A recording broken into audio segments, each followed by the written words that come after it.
معدن الجود والکرم وآلہ وبارک وسلم صلاۃ و سلام علیک یا رسول اللہ۔ آپ لوگوں نے بتا دیا کہ بارشوں مدرسوں اور جلسہ گاہوں سے ان کا ڈسٹینس بڑھ جاتا ہے، ان کی دوستی مشرکوں، کافروں، بے ایمانوں، چوروں، ڈکیتوں، لچوں، لفنگوں اور حرام خوروں سے ہو جاتی ہے۔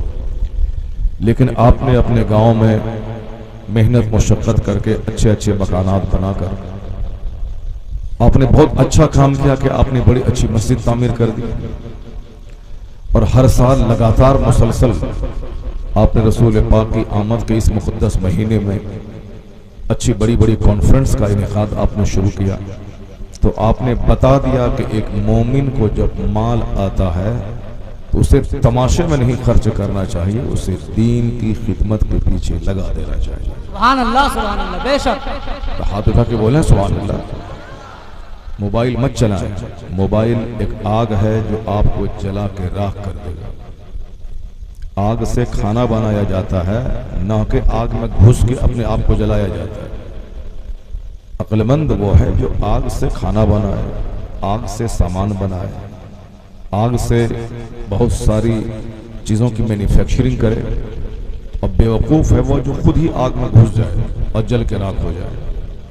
تو موبائل بہت فائدے کی چیز ہے، موبائل سے آج بہت سارے کام ہوتے ہیں، مارکیٹ چلتا ہے، دکانیں چلتی ہیں، موبائل سے آدمی اپنے خطبہ اپنے علماء سے رابطے میں رہتا ہے، روزانہ بہت سارے مسائل لوگ موبائل سے پوچھتے رہتے ہیں۔ تو موبائل بہت اچھی چیز ہے کہ امریکہ رہنے کے باوجود لوگ اپنے گھر سے رابطے میں بنا رہتا ہے، جڑا رہتا ہے۔ تو اللہ کی اتنی بڑی نعمت ہے، اس نعمت کی قدر کیجیے۔ اس نعمت کی قدر جو نہیں کرے گا تو پھر یہی آدمی کے لیے باعث وبال بن جائے، اور وہ باعث وبال بن گیا۔ موبائل کو جہاں تک لوگوں نے رکھنا تھا نہیں رکھا، اس کا نتیجہ یہ نکلا کہ آج ایک مولوی صاحب نے مجھ سے کہا 2-4 دن پہلے کہ میرا بچہ 17 پارے قرآن پاک حفظ کیا۔ کتنا؟ 17 پارے۔ وہ میرے مدرسے میں انہوں نے داخلہ کروایا تھا، اور مجھ کو خبر نہیں تھی وہ میرے مدرسے میں پڑھتا تھا، وہ میرے بچپن کا ساتھی تھا۔ انہوں نے کہا کہ آپ کے مدرسے میں آپ ہی کی سفارش پہ میں نے ایڈمیشن کروایا تھا، شاید آپ کو خبر نہ ہو۔ 17 پارے قرآن پاک حفظ کر چکا تھا اور بہت اچھا قرآن پڑھتا تھا، یعنی گرامر کی رعایت کرتے ہوئے، تجوید جسے کہتے ہیں، تجوید کی رعایت کرتے ہوئے قرآن پاک پڑھتا تھا۔ تو میں خوش ہو گیا اپنے بچے سے، اور میں نے ایک موبائل بچے کو دے دیا۔ یہ کوئی اخبار کی کہانی نہیں ہے، ابھی 4-5 دن پہلے فون سے میرے اسی بچپن کے دوست نے مجھ سے کہا کہ آپ کے مدرسے میں میرا بیٹا پڑھتا تھا اور 17 پارے بہت زبردست قرآن پڑھتا تھا، طبیعت باغ باغ ہو جاتی تھی سننے کے بعد، لیکن میں خوش ہو کر کے ان کو موبائل دے دیا۔ وہ مانگا کہ موبائل دیجئے، میں نے دے دیا ان کو۔ تو بلیک اینڈ وائٹ موبائل نہیں دیا، اینڈرائیڈ موبائل جو ملٹی میڈیا موبائل ہے، میں نے اس کو دے دیا۔ کہا حضرت اس کا نقصان یہ ہوا کہ میرا بیٹا سبق یاد کم کرنے لگا، موبائل زیادہ چلانے لگا۔ تو آج میرا وہ بیٹا حافظ قرآن نہیں بنا، 17 پارے قرآن حفظ کرنے کے بعد بھی وہ پڑھنے میں دلچسپی نہیں لگانے لگا، جا کے ہاسپٹل میں کمپاؤنڈر کے ساتھ رہ کے کام کاج کرنے لگا۔ یعنی اس کی زندگی، اس کا مستقبل خراب ہو گیا۔ میرا جو خواب تھا کہ میرا بچہ حافظ عالم بنے گا، وہ ساکار نہیں ہو سکا۔ 17 پارے قرآن یاد کرنے کے بعد سب بھول گیا، اور وہ بھی ٹیچر کلاس کا آدمی، داڑھی موچھ منڈا کے پینٹ شرٹ پہن کر کے وہ کسی کمپاؤنڈر کے پاس جا کر کے وہ انجیکشن دے رہا، کام کر رہا۔ صرف ایک کہانی یہ تھی، مگر اس طرح لاکھوں گھر برباد ہو گئے، لاکھوں گھر برباد ہو گئے، ہزاروں بیٹیاں مسلمانوں کی۔ سب کچھ جاننے کے باوجود اتنا خطرناک اس کا نشہ ہوتا ہے کہ پھر بھی لوگ اس کو چھوڑتے نہیں، جس طرح پڑیا کا نشہ۔ لوگوں کو معلوم ہے کہ اس سے دانت خراب ہوتا ہے، اس سے زبان موٹی ہوتی ہے، اور خدا نہ کرے اس سے کینسر بھی ہوتا ہے، اور فلاں آدمی کی صحت لٹ گئی اسی پڑیا کی وجہ سے۔ مگر پھر بھی لوگ کھائے جا رہے ہیں، پھر بھی لوگوں کو احساس نہیں کہ میں اس سے بچوں، نہیں وہ کھائے جا رہا ہے۔ کیوں؟ حضور کی ایک حدیث ہے کہ اخیر زمانے میں لوگ دیوانہ ہو جائیں، لوگوں کی عقلیں چھین لی جائیں، لوگ پاگل ہو جائیں۔ پاگل آدمی آگے پیچھے سوچتا نہیں، پاگل آدمی چاہے نقصان ہو یا فائدہ ہو، آدمی وہ کام کر جاتا ہے، وہ دوسروں کی نقل کرتا ہے۔ تو آقا علیہ السلام نے جو کچھ کہا آج وہ آنکھوں سے ہم لوگ دیکھ رہے ہیں کہ لوگ پاگل ہو گئے۔ مسجد سجدہ کی جگہ ہے، تلاوت کی جگہ ہے، وہاں موبائل چلا رہے ہیں۔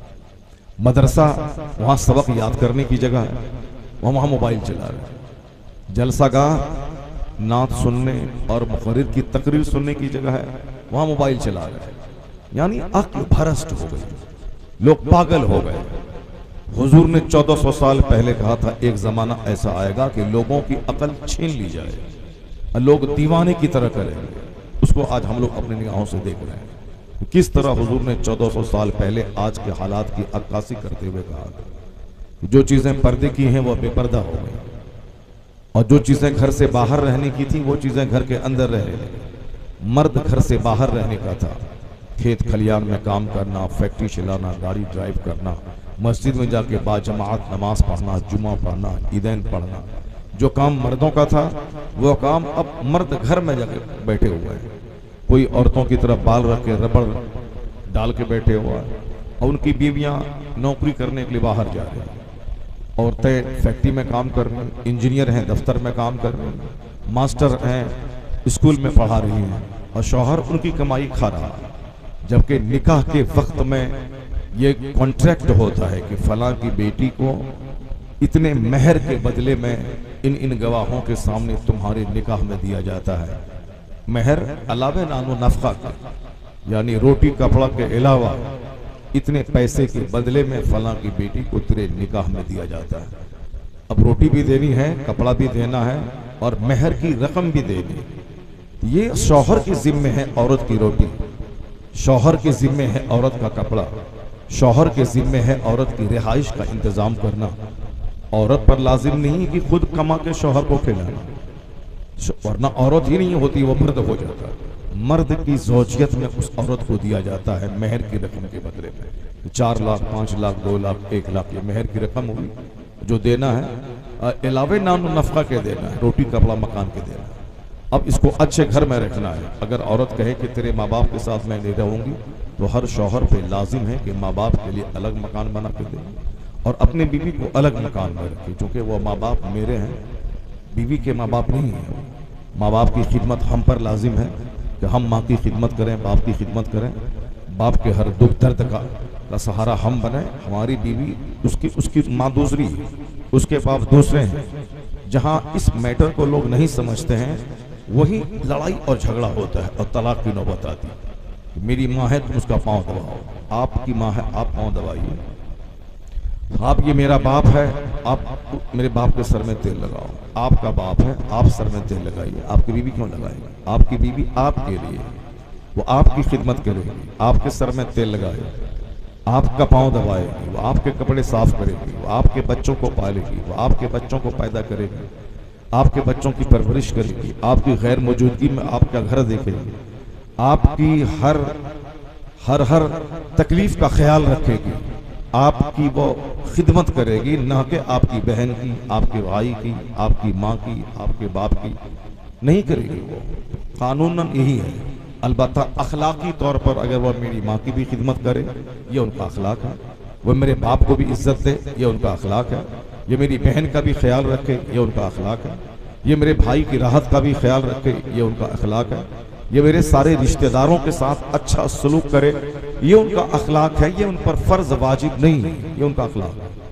فرض ہے ان پر یہ کہ وہ آپ کی خدمت کرے، اور آپ پر لازم ہے کہ ماں کے لیے الگ اور بیوی کے لیے الگ آپ کریں۔ تو عورتوں کا نفقہ شوہر کی ذمہ ہے۔ اب یہاں حضور نے کیا کہا کہ عقلیں چھین لی جائیں۔ تو اخیر زمانے میں جب عقلیں چھین لی گئیں تو آج عورتیں باہر جا کے کمانے لگیں اور مرد گھر میں بیٹھ کے موبائل چلانے لگے۔ اب مرد کا کوئی کام نہیں رہ گیا، موبائل چلانا اس کو، اور عورتیں اسکول میں پڑھائیں گی، اور مرد گھر میں موبائل چلائیں گے۔ اگٹ کا کھائیں گے، عقل بھرسٹ ہو گئی۔ مسجد تلاوت کی جگہ ہے، موبائل چلا رہا ہے، جلسہ گاہ خطاب سننے کی جگہ ہے، موبائل چلا رہا ہے، خانقاہ روٹی کھا کر، سوکھی روٹی کھا کر اپنے نفس کو مارنے کی جگہ ہے، اور وہاں خواہشات کی غلامی کی جا رہی ہے۔ اس کا مطلب یہ نکلا کہ آج جن مصیبتوں میں یہ انسان مبتلا ہے، یہ خود اپنے ہی ہاتھ کی خریدی ہوئی مصیبت ہے۔ وہ تو کہیے کہ اللہ رب العزت اپنے محبوب کی عزت کا خیال کرتے ہوئے اپنے محبوب کے رخ روشن کی وجہ سے بہت سارے گناہوں کو اللہ معاف کر دیتا ہے، ہماری پکڑ نہیں کرتا ہے، ورنہ ہم اتنے مجرم ہیں کہ میں زمین میں دھنس گیا ہوتا، میں اتنا مجرم ہوں کہ آسمان سے آگ برس گئی ہوتی، اتنے گنہگار ہم ہیں کہ زمین پھٹ گئی ہوتی، اس میں ہم دھنس گئے ہوتے۔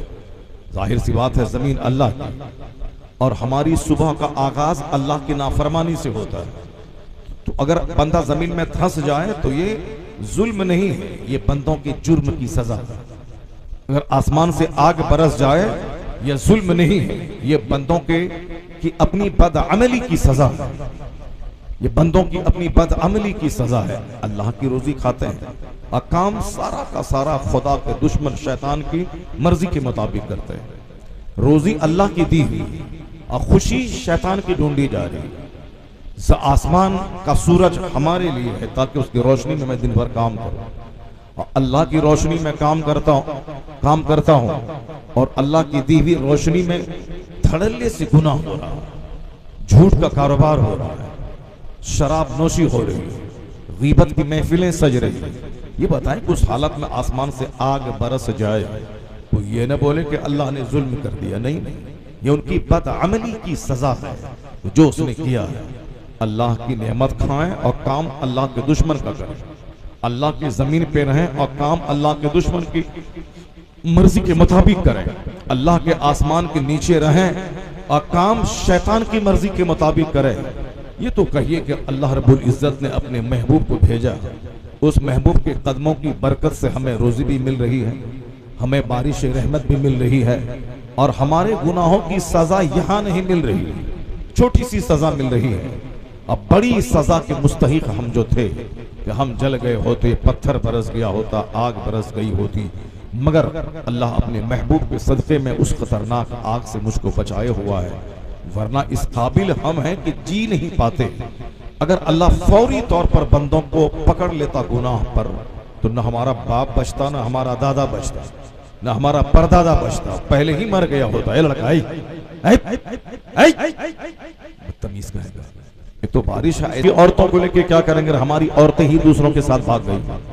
ہم دوسرے گاؤں کے مردوں کو لے کے کیا کریں گے اگر ہمارے مرد سارے حرام خور ہو گئے، جس کی وجہ سے آنے والی نسلیں لولی، لنگڑی، اپاہج اور گونگی بن گئی اور شرابی کافر بن گئی؟ تو اس طرح سے ہم دوسروں کا خیال کر کے کیا کریں گے؟ جلسہ اسی لیے ہوتا ہے کہ تارے میرے گاؤں میں برکتیں نازل ہوں، جلسہ اسی لیے ہوتا ہے تاکہ ہم ہدایت کی باتیں سن کر اپنے بال بچوں کو اس راستے پہ لگائیں، میرے بال بچے اپنے ماں باپ کا خیال رکھیں کہ ہمارے باپ داداؤں نے کسی جوکر کو بولا کہ کامیڈی نہیں کروائی تھی، ہمارے باپ داداؤں نے عالم کو بولا کہ قرآن حدیث کا پیغام سنانے کا انتظام کیا تھا۔ تو ہمارے باپ، ہم لوگ اپنی آنے والی نسلوں کو سنوارنے اور سجانے، سدھارنے کے لیے کام کر رہے ہیں۔ اگر نام و نمود کے لیے جو کام ہوتا ہے اس کو آپ یقین کر لیں، نام و نمود والا کام کا کوئی اجر قیامت کے دن نہیں ملتا ہے، اور دنیا میں بھی اس کام کا کوئی بینیفٹ نہیں ملتا ہے۔ آج کل اکثر نام اور نمود کی وجہ سے کام ہوتا ہے، اس لیے جلسے جلوس کے بعد لڑائی اور جھگڑے ہوتے ہیں۔ نام نمود کے لیے مسجد کی تعمیر ہوتی ہے، نماز تو پڑھنا ہے نہیں، صرف نام کرنا ہے کہ ہم نے 70 فٹ کی مینار بنا دی، ہم نے اپنی مسجد میں 100 آدمی کے بیٹھنے کا وضو خانہ بنا دیا، ہم نے اپنی مسجد میں کارپیٹ بچھا دیا، اپنی مسجد میں ہم نے 10 اے سی لگوا لی، ہم نے اپنی مسجد میں گرینائٹ اور ماربل سے مسجد کو سجا دیا۔ کیا فائدہ ہے؟ مسجد اس لیے نہیں کہ اس میں گرینائٹ لگا دیں، مسجد اگر 4-5 گاڑ دیا جائے اور اوپر میں پتے کی چھت دے دی جائے اور نیچے مٹی رہے کہ بارش میں زمین گیلی ہو جائے اور سجدہ کروں تو ناک اور پیشانی میں مٹی لگ جائے، یہ اس مسجد سے کروڑوں گنا بہتر ہے جس مسجد میں نمازی نہ ہو اور یہ مٹی والی مسجد اس سے بہتر ہے جس مٹی والی مسجد میں نمازیوں کی ایک بڑی تعداد نماز پڑھتی ہو۔ مسجد نبوی شریف میں اوپر میں کھجور کے پتے تھے، اور حضور جو دنیا کا سب سے بڑا امام، دنیا کا سب سے بڑا پیغمبر اور دنیا کا سب سے بڑا معلم، وہ اس مسجد نبوی میں خطاب کرتے تھے اور اس مسجد نبوی میں نماز پڑھتے تھے۔ جب بارش ہو جاتی، زمین گیلی ہو جاتی، تو اسی کیچڑ میں مصطفیٰ اور حضور کے صحابہ کرام نماز ادا کرتے تھے، اور نمازی اتنے پختہ، اتنے اسٹانچ تھے۔ وہی مٹھی بھر مصطفیٰ کے صحابہ پوری دنیا میں انقلاب برپا کیا کہ آج ہندوستان میں اگر آج مسجدیں ہیں، مدرسے ہیں، آج اگر ہندوستان میں آج اگر ٹوپیاں نظر آ رہی ہیں، ہندوستان میں اگر اسلام کا دبدبہ ہے، تو احسان اسی صحابہ کرام کا ہے جنہوں نے مصیبتیں مول لے کر وطن سے بے وطن ہو کر مصطفیٰ کا پیغام پوری دنیا میں عام کیا۔ ان لوگوں نے اپنے گھر کے بنانے کی فکر نہیں کی، انہوں نے اسلام کی تبلیغ کی فکر کی۔ اپنے بال بچوں کے فیوچر کی فکر نہیں کی کہ میرے بال بچے کے پاس زمین ہوگی یا مکان ہوگا، انہوں نے اپنے بال بچوں کے مستقبل کی فکر یہ کی کہ میرا بچہ اللہ والا ہو جائے، میرے بچے دین کے مبلغ ہو جائیں، میرے بچے کے اندر جو بری عادتیں ہیں وہ سب کے سب دور ہو جائیں، میرا بچہ مذہب اسلام کا مبلغ بن کے ساری دنیا میں نیکیاں پھیلائے اور برائیوں کو روکے۔ اسی خاطر مائیں بچوں کو پیدا کرتی تھی، اور اسی مقصد کے ساتھ ایک باپ اپنے بچوں کی تربیت کرتے تھے تاکہ بچوں کا ذہن بگڑنے نہیں پائے۔ وہی مٹھی پر کیچڑ میں نماز پڑھنے والے نے عرب و عجم کو ہلا کے رکھ دیا۔ وہی مٹھی بھر صحابہ کرام، انہوں نے ایران کی سرزمین جس پہ 1000 سال سے مجوسیوں کا قبضہ تھا، اس پوری سرزمین کو چھین لیا اور اس پہ اسلام کا جھنڈا لہرایا۔ وہی گیلی ہوئی کیچڑ والی مسجد میں نماز پڑھنے والے صحابہ، انہوں نے روم کی سرزمین سے عیسائیوں کو کھدیڑ کر اس سرزمین پہ اسلام کی عظمت کا جھنڈا لہرایا۔ وہی صحابہ کرام تھے جس میں سے ایک اولاد اس کی محمد ابن قاسم نام کا ایک شہزادہ، مٹھی پر نوجوانوں کی 18 سالہ نوجوان اپنے دوستوں کی ٹیم لے کے ہندوستان کی سرزمین سندھ میں آ گئے اور راجہ طاہر کی لاکھوں کی فوج سے ٹکرا گئے۔ کافر کی فوج کو شکست ہوئی اور ہندوستان میں مذہب اسلام کا وہ کام ہوا کہ 1000 سال تک اس مشرکوں کی سرزمین پہ اسلامی دبدبے کے ساتھ سلطنت ہوتی رہی اور مسلمان شان سے حکومت کرتے رہے۔ بھئی جو گیلی مٹی پہ سجدہ کرتے تھے، جن کی مسجدوں کی چھت کھجور کے پتے کی تھی، جن کی مسجدوں کی دیواریں کچی اینٹوں کی تھی، مگر نمازی اتنے پختہ تھے کہ عرب و عجم کو ہلا کے رکھ دیا۔ نمازی اتنے پختہ تھے کہ پوری دنیا میں اسلام کا جھنڈا لہرا دیا۔ نمازی اتنے پختہ تھے کہ وہ سب کے سب اپنے آپ میں کمانڈر ان چیف تھے، سب کے سب اپنے آپ میں ایک جرنل تھے، سب کے سب اپنے آپ میں ایک زبردست ایڈمنسٹریٹر تھے، وہ سب اپنے آپ میں ایک بارود تھے جو دنیا سے کفر اور شرک کی بنیادیں ہلا کے اس کو رات جلا کے راکھ کر دیا۔ خود نہ تھے جو راہ پہ اوروں کے ہادی بن گئے، کیا نظر تھی جس نے مردوں کو مسیحا کر دیا۔ یا وہ لوگ تھے جس کے بارے میں ڈاکٹر فلپ ہٹی کہتے ہیں، after the death of the holy prophet, the sterile earth of Arabia, it seems that it has been converted by magic into the nursery of heroes۔ ایک غیر مسلم اسکالر کہتا ہے کہ اسلام کے پیغمبر نے جو تربیت کی تھی، جو نگاہوں سے اپنے اصحاب کو پلایا تھا، جو اپنے آپ کو ایک ماڈل بنا کے ان کے سامنے پیش کیا تھا، اور حضور نے جس طرح کی دماغ مزاج سازی کی تھی، جس طرح اس صحابہ کی ٹریننگ اور تربیت کی تھی، اس کا ریزلٹ یہ نکلا کہ مصطفیٰ کے پردہ فرما جانے کے بعد عرب کی زمین ہیروز کی نرسری میں تبدیل ہو گئی۔ یعنی وہ لوگ جو دانے دانے کو ترستے تھے، وہ لوگ جو بکریاں چراتے تھے، وہ لوگ جو اونٹ چراتے تھے، وہ لوگ جو اس پتھریلی اور ریگستانی علاقے میں جہاں فصلیں پیدا نہیں ہوتی تھی، وہ لوگ جہاں مالی حالت کے اعتبار سے بہت کمزور تھے، اور جو نفرت کی زبان استعمال کرتے تھے، یہاں تک کہ آپس میں ایک دوسرے کو قتل کرتے تھے، ایک ماں کے پیٹ سے پیدا ہونے والا 2 بھائی ایک دوسرے کو ذبح کرتے تھے، اس قدر نفرتوں میں ڈوبے تھے۔ مگر حضور کی تربیت نے، آقا علیہ السلام کے فیض نے، حضور نے اچانک اس کو نہیں بدلا، بلکہ آقا علیہ السلام نے ان کے سامنے اپنے آپ کو ایک آئیڈیل بنا دیا۔ حضور نے اس صحابہ کرام کی ایسی تربیت کی کہ ان کا دل سخت تھا، موم بن گیا۔ وہ لوگ جو اللہ تھے وہ اخلاق اور تہذیب کے اعلیٰ معیار پر فائز ہو گئے. اس کی مثال یہی ہے کہ آقا علیہ السلام نے ان کے سامنے ایک مثالی زندگی گزاری. سرکار دو جہاں ان کے سامنے ایک مثالی زندگی گزار کر ان لوگوں کے دل کو مسخر کر کے ہائی کوالٹی کا انسان بنا دیا. وہی گیلی مٹی پہ نماز پڑھنے والے، وہ لوگ جو پیٹ پر پتھر باندھ کے رہتے تھے، وہ لوگ جن کا احسان ہے کہ آج ہم مومن ہیں، جن کی محنتوں کا نتیجہ ہے کہ آج ہندوستان میں 25 سے لے کے 40 کروڑ کلمہ پڑھنے والے مسلمان موجود ہیں. انہی کی محنتوں کا نتیجہ ہے کہ آج پوری دنیا میں 200 کروڑ لوگ جس کے نام کے ساتھ لفظ محمد جڑا ہوا ہے. محمد عربی اکیلے تھے، انہوں نے اسلام ان پر وحی نازل ہوئی، انہوں نے کہا کہ میں اللہ کا نبی بن کے آیا ہوں. اسلام کی تبلیغ شروع کی، 4 لوگوں نے کلمہ پڑھا. پھر دشمنوں نے دشمنی شروع کی تو حضور علیہ السلام کی ایسی تربیت تھی، سرکار کی خدمت اسلام کی ایسی حکمت والے انداز سے ہو رہی تھی کہ لوگوں نے کہا کہ 4 کو گھٹا دیں گے. تو کئی سال کے بعد 40 لوگوں نے کلمہ پڑھ لیا. یہاں تک کہ لوگوں نے دشمنی کری شروع کی، پھر وہ 4000 لوگوں نے کلمہ پڑھ لیا.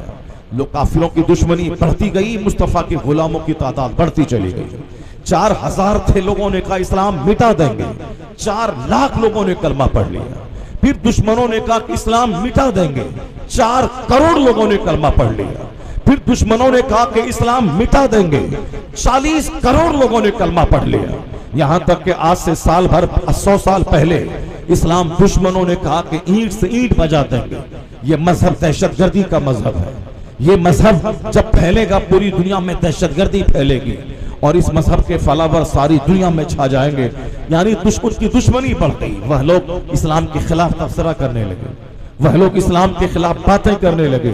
مگر اللہ رب العزت نے اس مذہب مہذب کو، جو اللہ کا پسندیدہ دین ہے، اور جس دن کی تبلیغ میں سرکار دو جہاں نے اپنی ساری زندگی لگا دی اور حضور نے مصیبتیں سہی، تکلیفوں پہ صبر کیا.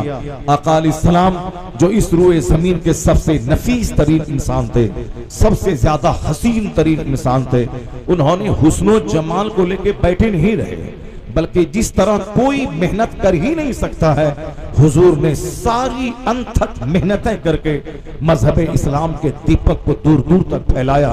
یہاں تک کہ ملک عرب سارا کا سارا اسلام کے نور سے منور ہوا اور دھیرے دھیرے وہ روشنی عرب سے باہر نکل کر ساری دنیا کو منور کرنے لگی. جس کے لیے حضور کو گالیاں سننا پڑی، جس کے لیے حضور کو 3 سال تک ابو طالب